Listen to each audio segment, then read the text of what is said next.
My name is Jamie. I'm a cradle Catholic that has gone through the process of annulment. My name's Christy. I'm 26 years old and I went through the annulment process. My name is Abby Brundage. I am 37. I was married for about 6 years. My name is Davis Watts. I've been married twice before. My name is Father Joseph Eddy, and I'm a Mercedarian friar. And the Mercedarians that are in almost like 20 countries, mostly Spanish-speaking countries, but also in India, Italy, and here in the United States, that we see so many different ways in which people are losing their faith. And one of the ways that we see here in the United States that we're particularly focusing on right now is the family life. Family life seems to be shattered in so many different ways, especially because of divorce. When I was first married, I was in my early 20s and met a pretty girl, fell in love. At the time, I hadn't turned my back on my faith, but I definitely formed my own philosophy on my Catholic faith. So I was living it how I saw fit, not how Christ intended for us to live. We always laughed together. We loved to laugh. We had a great sense of humor together and just always had such a good time. And we're really, really good friends. I was very young. We were planning on getting married, and then we got pregnant a little earlier than expected. So we kind of rushed into things. And, I kind of did the whole man up thing, where, okay, I got a kid coming, I got to man up, I'm going to, quit college, I'm going to get right to work and start providing for my family. We found ourselves walking down the aisle on a little typical beach wedding here in Florida, and it was beautiful. But looking back now, at the time, I had no idea what real beauty looked like. We got married in January of 2008, and September 11th of 2011, we had our first son. And on his first birthday, we found out we were pregnant with our second son, and he was born in May of 2013. And then January 1st of 2014, my husband said that he thought it would be better if we split up while the kids were still young and where, it wouldn't hurt them as much. And we never fought. We never fought. I mean, we never really disagreed on things.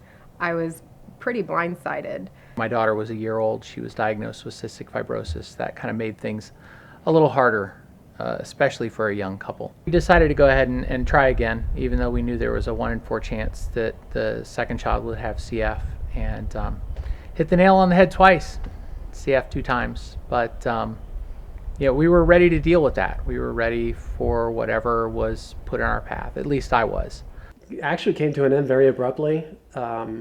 It's the usual scenario. Usually one spouse is seemingly happy and everything is okay, and at the same time the other spouse is meditating and contemplating divorce. And so over dinner one night that I'd prepared this wonderful dinner in this beautiful kitchen in this beautiful house that we just bought in a whole entire different country, mind you. Okay, so this isn't even the US. So we had left everything to go back to her native country. So prepared the dinner, and over dinner she just very callously said that she wants a divorce.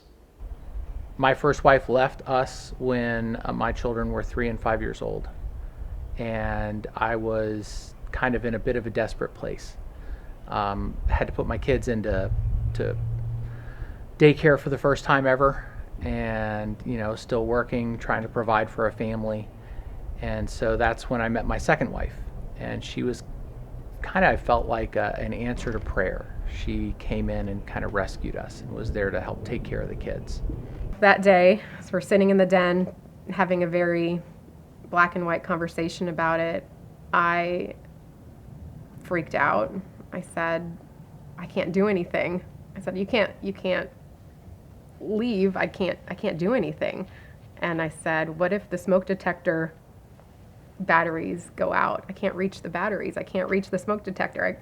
I can't get a ladder out even. It's higher than I can reach even if I'm standing on a ladder. Like that was my very concrete way of imagining life without this man that I had leaned on so much, this partner that I leaned on so much. I was just shocked, to say the very least. So fast forward 2 weeks later, I found myself sitting in the airport with my mountain bike, which was at the time one of my treasures in life because I love riding, and $500 in my pocket, and jumped on a plane and came home.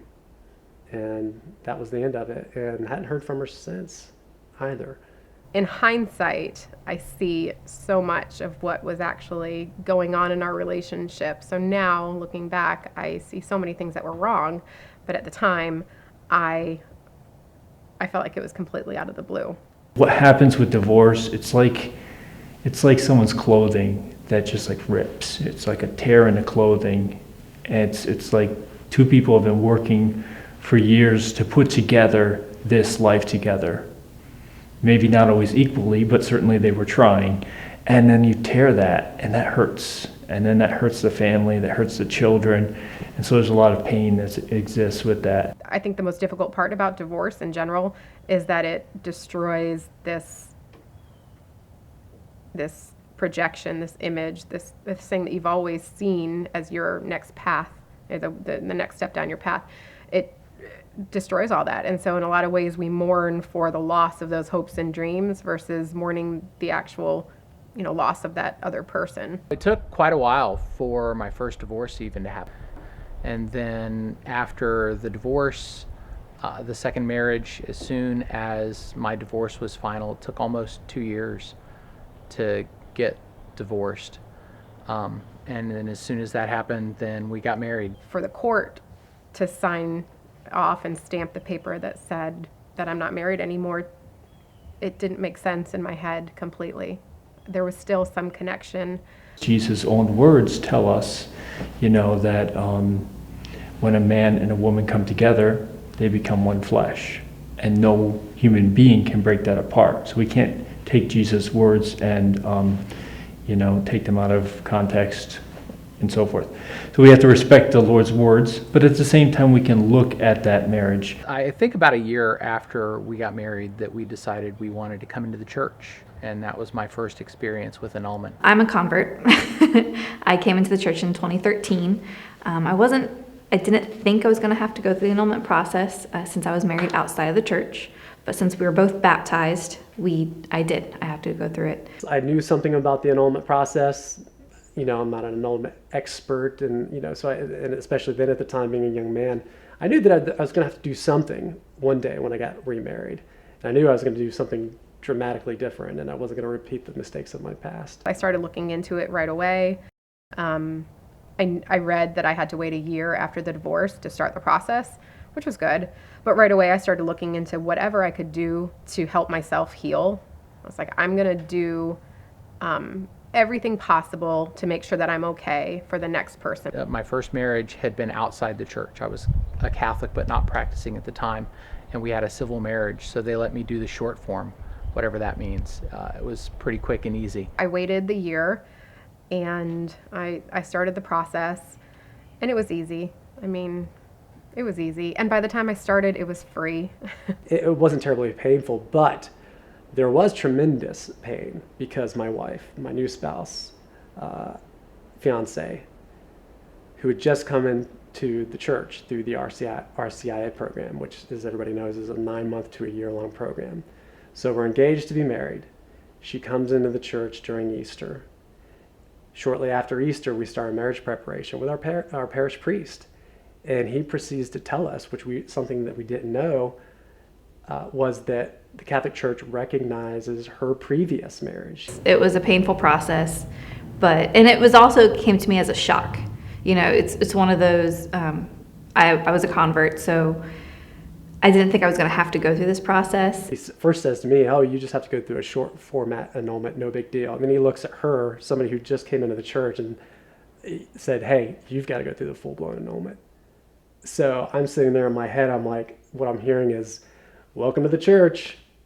Now you've got to go through this annulment. It was just it was devastating, quite frankly. And that first meeting of marriage prep with your priest, which should have been joyful and exciting, and we walked into it thinking that, we literally were getting in the car driving home, both of us in tears. She was so hurt. You know, here I am trying to come into the church, do it the right way, and it was just not what I expected.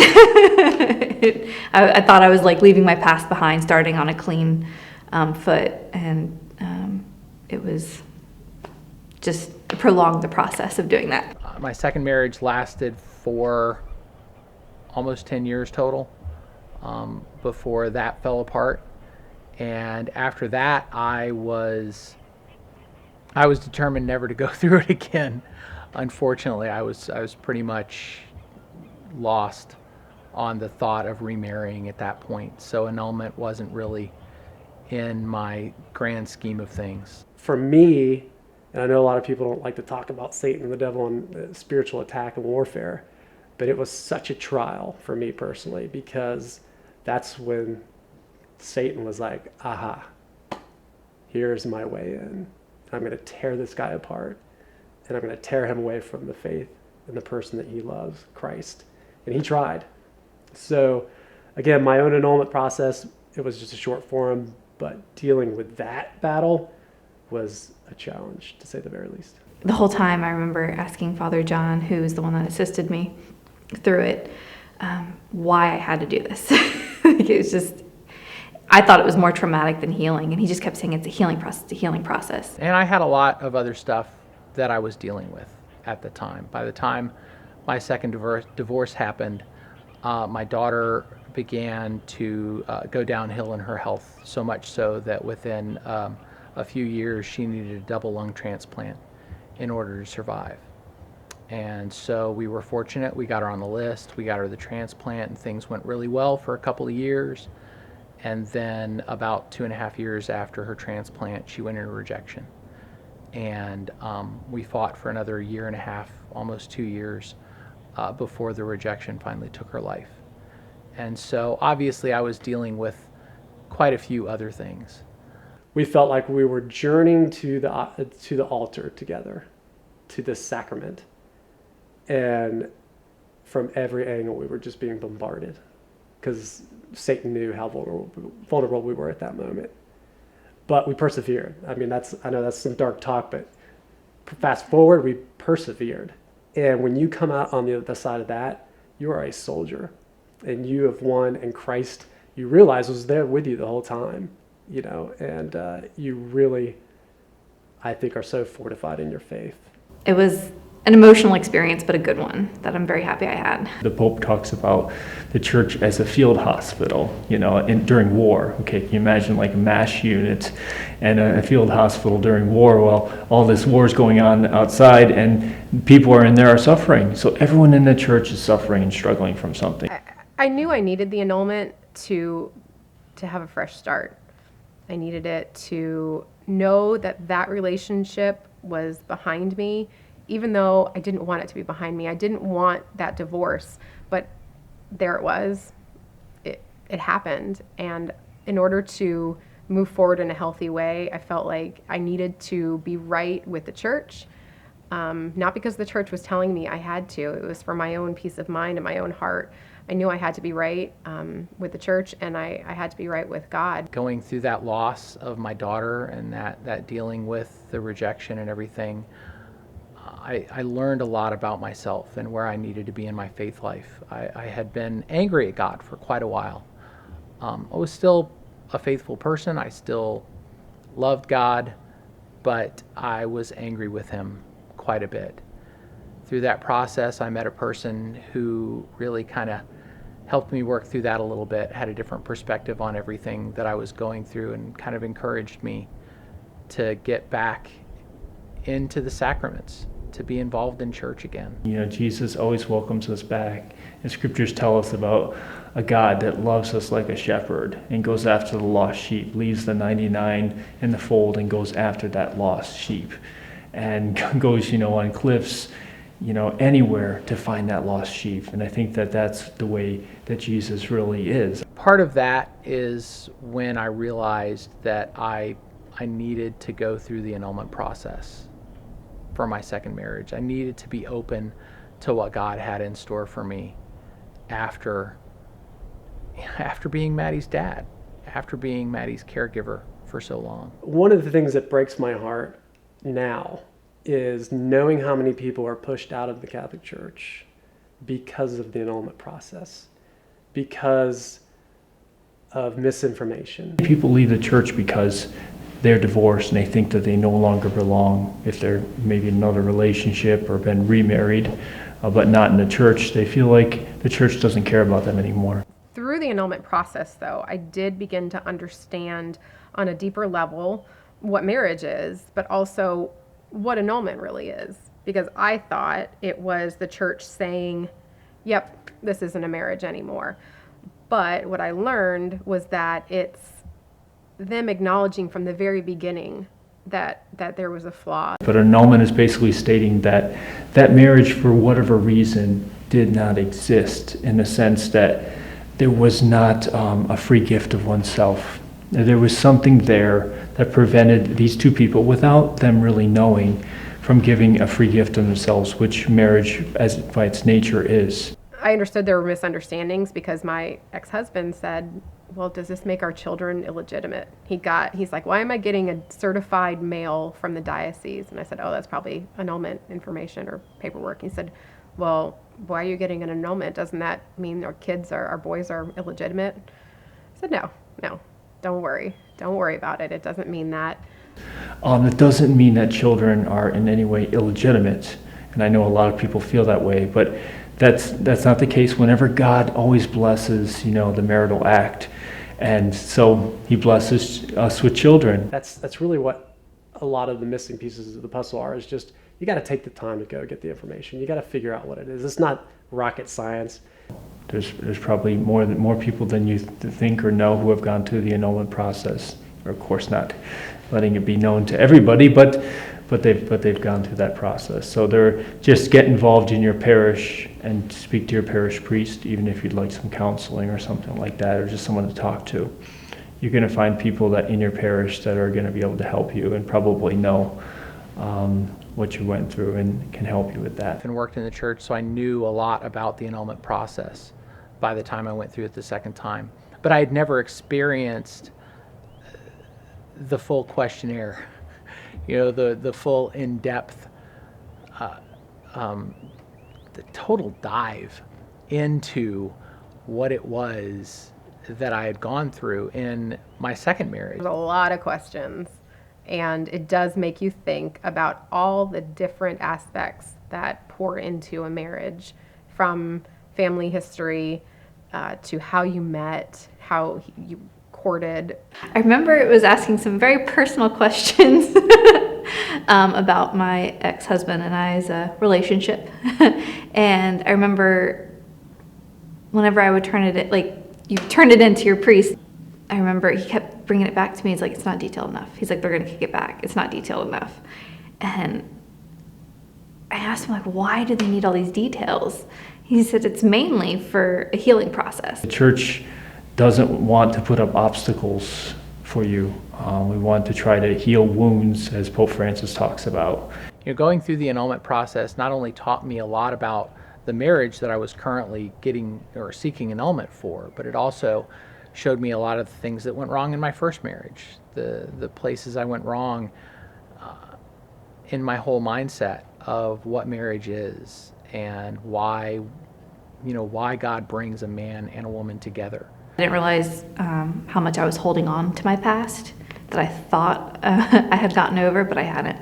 Definitely opened my eyes to what was truly missing from that first marriage with my first wife, and why, in fact, it wasn't really a sacramental marriage. It wasn't the sacrament of matrimony. It really taught me what was missing there from the beginning. The foundation was never there. I had to keep digging deep in things that I had in the back of my brain that I thought I forgot about. I had to dig it up and just keep bringing it back up. And that was very emotional. And, but it was good. I needed it. I saw my second wife as a gift from God, something that He had sent to heal my family, to help hold us together, to help me take care of my children who have a fatal disease. And when that was taken away from me, it felt very much like a punch in the gut. It felt like God or the world or fate was just trying to tear me down. But then to be able to go through the annulment process, to answer those questions, and to see where I had gone wrong, to see where I had not done my due diligence in seeking out a relationship that was God-centered. Answering those questions and thinking about fundamentally what went wrong or what was wrong with my marriage, I knew I had to do something differently the second time. I knew that the foundation of my next relationship had to be our faith, because that's where my marriage went wrong. Really taught me the importance of finding a spouse that's, as they say, Christianese talk, equally yoked. But somebody that not only has the same life goals that you do, but just, plain speak, loves Jesus and, wants to build a house based on Christ as the foundation. Rather than connecting with God and then my spouse through God, I tried to connect to God through my spouse. And so I learned that I had done it the wrong direction completely. I learned that intimacy there's many different ways of having intimacy with your spouse. And the most fundamental one is that spiritual intimacy. And if you can't be there, then you can't go deeper on so many things in your life. Everything just stays at the surface. One of the things that process really gave me the courage and the fortitude to do is to live chastely until I was married again, until that marital embrace in its proper setting and form could be realized. When I was a younger man, sadly, and when I was dating my first wife, sadly, we were not chaste. And that was my own philosophy on my Christian faith, on my Christian Catholic faith that I formed for myself and decided that was going to be okay. Church says it's not a good idea. Jamie says it's a good idea. I went my own route. It didn't get me anywhere good. When you are not spiritually intimate with one another, you hit rock at a certain point where you can't go any deeper. And that's what we were. So that's why I knew after the annulment process, I knew that I had to have that depth. I had to have that intimacy. Going through the annulment process did bring up a little bit of the past, but it really, really gave me some tools to move forward. I went through the annulment process because I had to. I wanted to get remarried in the church and do it right this time, and they wouldn't let me do it until I had my previous marriage annulled. I did it kicking and screaming, but at the end of it, I knew it was the right thing to do. It was a very healing process. The process of mourning my daughter was the first time I actually mourned the loss of both my previous marriages. I had never looked at those things as needing a mourning period before. It wasn't until it was done that I realized how much healing I actually needed. And it did. It helped so much through the process. I finally got that opportunity to mourn the loss of those relationships. And I don't think you can really move on to a new relationship until you have a chance to do that. It was rejuvenating. I felt like a new person. I could finally take the next steps in my life and leave my past behind me. I feel like God has sent me a volume 2 of an opportunity that I wouldn't have had I not sought a deeper relationship with Him. The church is ready to help you and to reach out and to do what we can. We understand that life is complicated and things do happen, and there are ways to get healing. So how's the baby? Is he 6 months now? He's 6 months in June. What? Exciting. Yeah, it's awesome. He's just Man. he's a happy little squirt. You know, he's a pretty mellow little dude. He's like totally talking now. He, Right. And he walking. found his voice, so rather than my nice, peaceful, calm mornings, it's like a pterodactyl is in my home. I'm not exaggerating, but thank you, Jesus. He is such an angel. What's going on with the marriage prep and the wedding planning?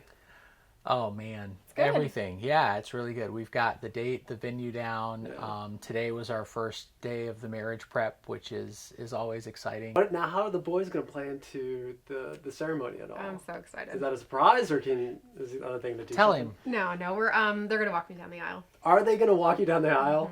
Yeah, I know. Isn't it sweet? That's awesome. The other stuff is important in that, sure, it matters. It's pretty, but Yeah. it's just not as important as him and me and And God. the wedding, and right? That's how I ceremony was. itself. Totally the same way. I just wanted to get to the church, to St. Anne. And in fact, at the end of the service, when we got done with all the pictures and everything, Yeah. the lady that handles the parish, she has like the sacristan or whatever her name is, she came up to me and she goes, I have never seen a couple smile so much during a wedding. I was like, this is what I was looking forward to. The reception, everything else, whatever. But it was just because I didn't do it the first time. And I just wanted that experience the second time. I've never actually received the Eucharist with my husband. You know, I mean, I didn't have the Eucharist in my first wedding. It wasn't a full mass. Oh, okay. And so we didn't do that at the wedding, and he wasn't Catholic, so we never did that together at mass. So that's going to be a first and really exciting. But there are a lot of wounded people at church. Like I said, it's the field hospital in war. We're all wounded, and we can kind of be wounded together and try to help each other in different ways. And be patient with the church, please, as we continue to try to help reach out and support you. There are groups like our group, the Mercedarians, that are trying to help.